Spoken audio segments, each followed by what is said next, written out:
Hello everyone, आज आम जानिबा एकलव्यंकर एक सुंदर कहानी। पुराण काल महाभारत समय रे गोटे छोट आदिवासी पिला थिला। तार ना हेउची एकलव्य। से जन्मगत भावे आदिवासी परिवार रे थिले, किंतु मनरे थिला महान योद्धा हेबार स्वप्न। सेतेबेले सबुठु बड़ गुरु थिले गुरु द्रोणाचार्य। कौरव और पांडव मानंकु से द्रोणाचार्य धनुर्विद्या शिखाउथिले। एकलव्य सेमानंक पाखकु जाई शिष्य हेबाकु इच्छा कले, किंतु द्रोणाचार्य कहले, तुमे हेउच आदिवासी, राजपुत्र मानंक सहित पढ़िबाकु योग्य नुह, मु तुमको शिष्य करि परिबिनी।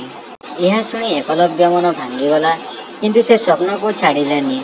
यह जंगल रे फेरिले और माटी रे द्रोणाचार्यंकर एक मूर्ति तैयारी कले। प्रतिदिन से मूर्ति को गुरु भावी निजे अभ्यास करने आरंभ कले।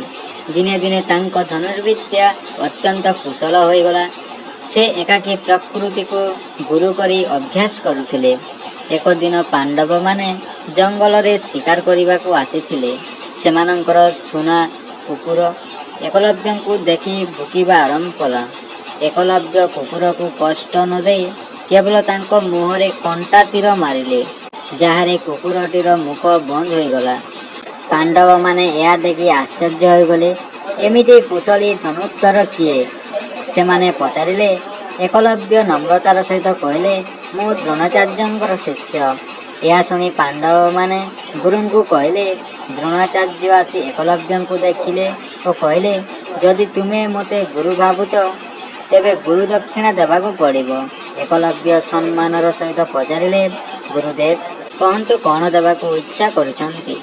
द्रोणाचार्य अर्जुन को सबुठु श्रेष्ठ धनुर्धर करने कहले, मु तुमर डाहाण आंगुठी गुरु दक्षिणा भाव चाहे।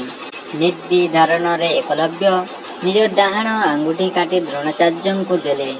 एहीपरि एकलव्य निज स्वप्न को त्याग कले, किंतु से सदा को श्रद्धा समर्पण और गुरु भक्तिर प्रतीक हो रहिले। यही कहानी आमको शिखाए जे श्रद्धा और परिश्रम द्वारा असंभव काम भी संभव करिपारिबा।